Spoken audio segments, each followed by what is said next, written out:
हमारी सियासत ख़त्म होती है, बनिया सियासत उधर शुरू होती है। बनिया हिंदू बनिया जो है ना, वो कुछ अगर गिरेगा भी तो देख के गिरता है कि वो कुछ उठाने के लिए। तो हिंदू बनिया 100 साल की अपनी प्लानिंग करता है। This is why they are successful. They are very good planners and very soft. बड़े ये धीमे लोग हैं और सॉफ्ट कैरेक्टर्स के लोग हैं। ये जल्दी गुस्से में नहीं आते and they keep on pressuring their characters to fulfil their demand. That is why they are successful in all over the world. आप दुनिया में चले जाएं, लोग इंडिया को पूछते हैं, पाकिस्तान को कोई नहीं पूछता। अगर आप मुझे ना भी बताती और आप मुझे कहती कि गेस करें कि कौन सा मुल्क है, तो मैं इंडिया ही करता हूँ। इंडिया से सीखें। मैं तो कहूँगा कि ऑब्वियसली सीखना चाहिए। हैदराबाद जैसे शहर में अगर इतना बड़ा बूस्ट आ रहा है, ठीक है, इंडिया का, दिल्ली बम्बई तो वो फिर बड़ी दूर रह जाते हैं। तो आप ये देखें कि फिर किस कदर वो फोकस्ड हैं। तो हमारे यहाँ अभी तक कराची, लाहौर और इस्लामाबाद, ये इसमें भी कुछ नहीं आ रहा। तो वहाँ तो हैदराबाद जो मेन स्ट्रीम शहरों में नहीं आता, उस तरह से जो मेन स्ट्रीम, जब हम बम्बे की बात, हाँ, वो नहीं आते। तो अगर इस तरह की चीज़ें हो रही हैं तो मेरे ख्याल में बहुत कुछ सीखने की ज़रूरत है और ये लम्हा फिक्री है। आज का मेरा क्वेश्चन ये है कि अमेज़ॉन ने अपना सबसे बड़ा ऑफिस हैदराबाद में लॉन्च किया है, इंस्टॉल किया है। क्या रीजंस लगती हैं आपको, हैदराबाद इंडिया को क्यों चूज़ किया गया? देखें, एक तो इंडिया की बहुत बड़ी पॉपुलेशन है। ऑलमोस्ट इंडिया की इस वक्त आबादी 1.25 अरब है। एक तो बहुत बड़ी मार्केट है।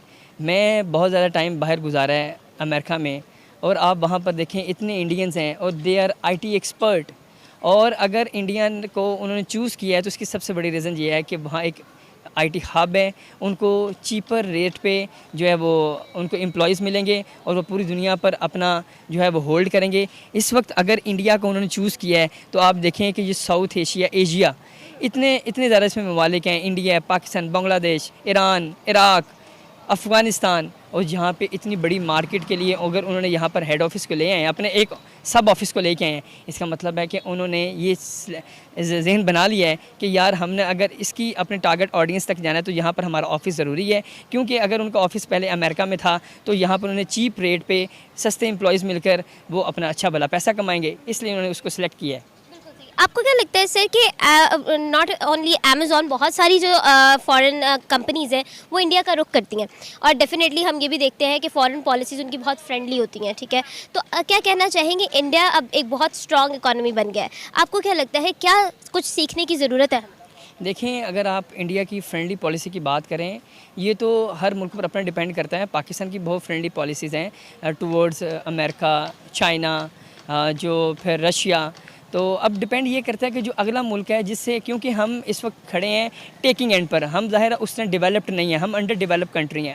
इंडिया भी अंडर डेवलप्ड कंट्री है, मगर हमारी जो गवर्नमेंट है उसको ये चाहिए कि वो ऐसे MOU साइन करें कि जिससे जो IT बड़ी बड़ी कंपनीज़ हैं वो पाकिस्तान का रुख करें, और यहाँ का जो टैलेंट है जो बाहर जा रहा है बदकिस्मती से, वो पाकिस्तान में स्टे करे। पाकिस्तान में स्टे उस वक्त करेगा आमना कि जब पाकिस्तान के जो स्टूडेंट्स हैं उन्हें अच्छा सैलरी पैकेज मिलेगा, then they will not go abroad. अगर अब उन्होंने इंडिया को, आपने कहा है कि फ्रेंडली पॉलिसी है, मैं तो समझता हूँ हमारे मुल्क की बहुत फ्रेंडली पॉलिसी है, मगर बदकिस्मती ये है कि हमारा किसी मुल्क से IT के मामले में ऐसा स्ट्रॉन्ग जो है वो MOU साइन नहीं हुआ, जिसकी वजह से जो IT कंपनी है वो यहाँ पर उतनी बड़ी इन्वेस्टमेंट नहीं कर रहे हैं। आप ये देखें कि पाकिस्तान में हर बच्चा जो है वो चाहता है कि वो IT के फील्ड में आगे बढ़े, मगर आगे जाकर उसको स्कोप ही नहीं मिलता। लिमिटेड सी कंपनीज़ हैं, महदूद सी कंपनीज़ हैं, महदूद सी उनके पास ऑप्शन हैं, वो वहाँ पर जाते हैं, उतनी जॉब मिलती है, बाकी जो IT स्टूडेंट्स हैं वो ख्वार हो रहे हैं। देखो, इंडिया दुनिया में एक बहुत बड़ी मैन पावर की मार्केट है, और 1 अरब 38 करोड़ की पॉपुलेशन है। ज़ाहिर है उधर लोग ख़रीदने वाले प्रोडक्ट्स जो है वो ज़्यादा होंगे, लिहाजा अमेज़ॉन का फ़ायदा ज़्यादा है। लिहाजा उन्होंने वहाँ पर इसलिए ऑफिस इंस्टॉल किया है कि Amazon is like to would increase their profits in 100 times and 1000 times, and this is the reason why they have installed, why they should be coming here. हम लोग इस सियासत में इस कदर उलझ चुके हैं कि हम घर का राशन पूरा नहीं कर सकते, हम अमेज़ॉन की प्रोडक्ट्स कैसे खरीदेंगे? हाँ सर, आपको क्या लगता है कि इंडिया, ना सिर्फ अमेज़ॉन बल्कि बहुत सारी बड़ी कंपनीज, बहुत सारे बड़े ब्रांड्स इंडिया का रुख करते हमें नज़र आते हैं, क्या रीजंस लगते हैं आपको, क्या वजूहात है जिनकी वजह से हर जो ब्रांड है वो इंडिया की तरफ जा रहा है और उनको पॉलिसीज दे रहा है और उनको ही जो है facilitate? The answer is the same, the population boom. The population 1 अरब 38 करोड़ की पॉपुलेशन में कम से कम 10 करोड़ बंदा बिलियनर होगा, यानी 1 बिलियनर नहीं, मे बी 20 बिलियन की उनकी अपनी एसेट्स होंगे, और ही कैन बाय एनीथिंग। लिहाजा अब तो ये है कि टाटा बिरलाज इंडिया में वो तो कैंसर हॉस्पिटल्स बना रहे हैं। They have made around 15 cancer hospitals in India. Tata Birla, आप अमेजोन की बात कर रहे हैं, उन्होंने इतने कैंसर के हॉस्पिटल बना लिए हैं। लिहाजा the answer is the population. जहाँ जहाँ पॉपुलेशन ज़्यादा होगी वहाँ पर ये कारोबारी इदारे आएंगे। और सर, इंडिया ने बहुत कम टाइम में ना बहुत स्ट्रॉन्ग इकोनॉमी बना ली है। आपको क्या लगता है कि हमें क्या सीखने की ज़रूरत है? किस तरह से हम अपनी ये चपकलिश से निकल के, सियासी चपकलिश से निकल कर इस तरफ आ सकते हैं कि हम डेवलप हो? Good answer. देखो, जहाँ पर हमारी सियासत ख़त्म होती है, बनिया सियासत उधर शुरू होती है। बनिया, हिंदू बनिया जो है ना, वो कुछ अगर गिरेगा भी तो देख के गिरता है कि वो कुछ उठाने के लिए। तो हिंदू बनिया 100 साल की अपनी प्लानिंग करता है।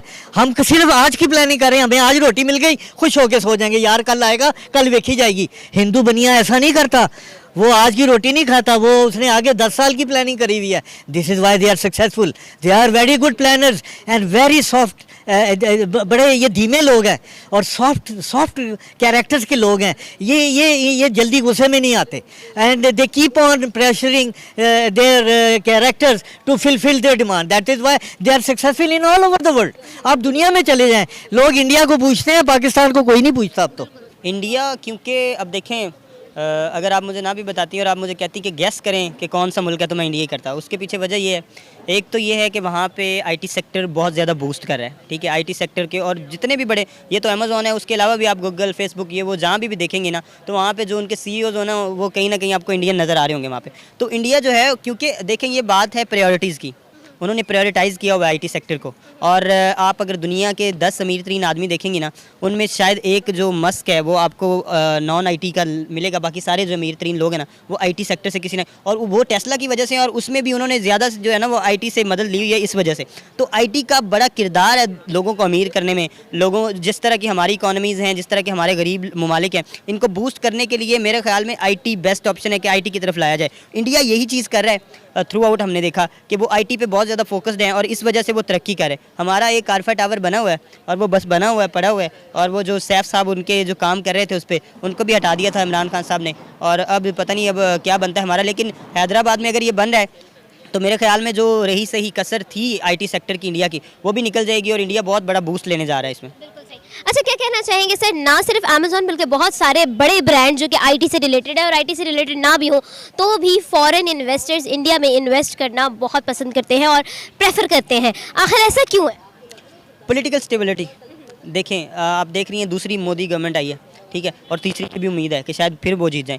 तो हमारे यहाँ ऐसा नहीं होता। हमारे यहाँ आपको मैक्सिमम जो है ना 5 साल का कह के ना 3 साल बाद आपकी गवर्नमेंट गिरा दी जाती है। वो इंटरनली हो, एक्सटर्नली हो, जैसे भी हो, आप पूरे 5 साल नहीं करते। और लोगों का यकीन तब पक्का होता है जब आपके घर में पॉलिटिकल स्टेबिलिटी हो, और जो बाहर का इन्वेस्टर है वो तब आता है जब वो देखे कि यहाँ का माहौल साजगार है, वो पॉलिटिकल स्टेबिलिटी के साथ जुड़ा होता है वो माहौल। ठीक है, एक बंदा एक पॉलिसी लेके आता है और वो स्टेबल करने की कोशिश करता है तो उसको 5 साल 10 साल चाहिए। मोदी गवर्नमेंट अगर अपने इनिशिएटिव्स पे में कामयाब हो रही है तो उसके पीछे वजह ये है कि उन्हें अब जो दूसरी टर्म है, ठीक है, और अब वो आगे भी जाने को तैयार है। तो ये सबसे मेन चीज़ जो मेरे ख्याल में है वो ये है कि पॉलिटिकल स्टेबिलिटी होगी किसी मुल्क में तो फिर बैरूनी इन्वेस्टर्स आएंगे, वो इन्वेस्ट करेंगे, और यही हो रहा है इंडिया में। तो क्या कहना चाहेंगे सर, हम किस तरह से डेफिनेटली हम खुद जानते हैं कि इंडिया बहुत कम टाइम में एक स्ट्रॉन्ग इकोनॉमी बना चुका है, क्या कुछ सीखने की ज़रूरत है?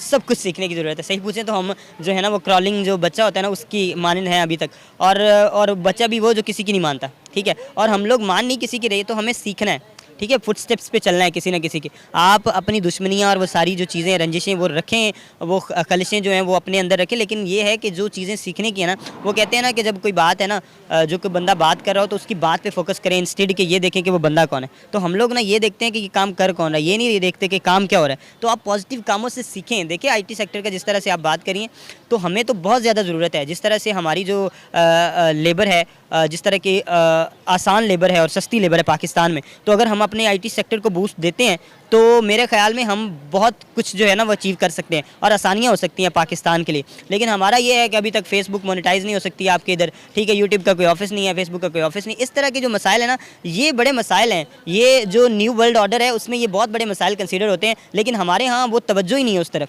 तो उस तरफ तवज्जो देने की बहुत ज़्यादा ज़रूरत है, ख़ास तौर पर इंडिया से सीखें। मैं तो कहूँगा कि ऑब्वियसली सीखना चाहिए। हैदराबाद जैसे शहर में अगर इतना बड़ा बूस्ट आ रहा है, ठीक है, इंडिया का, दिल्ली, बम्बई तो वो फिर बड़ी दूर रह जाते हैं। तो आप ये देखें देखें कि फिर किस कदर वो फोकस्ड हैं। तो हमारे यहाँ अब अभी तक कराची, लाहौर और इस्लामाबाद ये इसमें भी कुछ नहीं आ रहा, तो वहाँ तो हैदराबाद जो मेन स्ट्रीम शहरों में नहीं आता उस तरह से, जो मेन स्ट्रीम जब हम बम्बे की बात, हाँ वो नहीं आते। तो अगर इस तरह की चीज़ें हो रही हैं तो मेरे ख्याल में बहुत कुछ सीखने की ज़रूरत है और ये लम्हा फिक्री है। आपको क्या लगता है what is the possible solution? There is only one solution, only one solution ये है। आप देखें कि पहले एक दौर था कि जब बूम आया था कॉमर्स की फील्ड पे, लोगों ने बीकॉम किया, फिर मीडिया की फील्ड पे बूम आया, लोगों ने मैस कॉम किया। अब पाकिस्तान में उतने चैनल्स मज़ीद नहीं हैं, अब जितने चैनल्स थे वहाँ पर कैपेसिटी फुल हो गई है। लोग जो है वो मैस कॉम करके जॉब के लिए जाते हैं, वो कहते हैं हमारे पास जॉब वैकेंसी नहीं है, यहाँ तो नए चैनल्स आए। इसी तरह अब जो जहाँ पर लोग IT की कंपनीज़ हैं वो महदूद कंपनीज़ है, वहाँ पर एम्प्लॉयज़ ऑलरेडी सेटल हो चुके हैं, जॉब कर रहे हैं। अब तो यही होगा कि कोई नई कंपनीज़ आएँ, वो नया टैलेंट अपने पास हायर करें, ताकि इस पूरी एक प्रोफेशन को पूरा एक हब बनाया जाए, फील्ड बनाया जाए, ताकि इस फील्ड की पूरी दुनिया में वैल्यू हो। लोग कहें यार IT एक्सपर्ट पाकिस्तान में बहुत अच्छे हैं। आपको पता है बहुत से मैं लोगों को ऐसा जानता हूँ अमेरिका में, लंदन में, जो वहाँ पर छोटा छोटा सेटअप बना के चीज़ें चला रहे हैं, और वो पाकिस्तान से आउटसोर्स करके IT के जो स्टूडेंट्स हैं उनको हायर किया हुआ है, और उनको वो छोटी छोटी सैलरीज दे रहे हैं। छोटी छोटी सैलरीज इसलिए दे रहे हैं, उनको पता है यार ये बेरोज़गार, इनके पास कोई ऑप्शंस नहीं है। अगर इनके पास ऑप्शन हो पाकिस्तानियों के पास, तो वो यार यहाँ पे किसी अच्छी बड़ी कंपनी में अच्छी जॉब करें, उनको अच्छा रेवेन्यू जनरेट हो। मगर वो कहते हैं कोई बात नहीं, ना कुछ आने से कुछ आना तो बेहतर है, इसलिए वो अपना आउटसोर्स एज अ यूज़ हो रहे हैं। और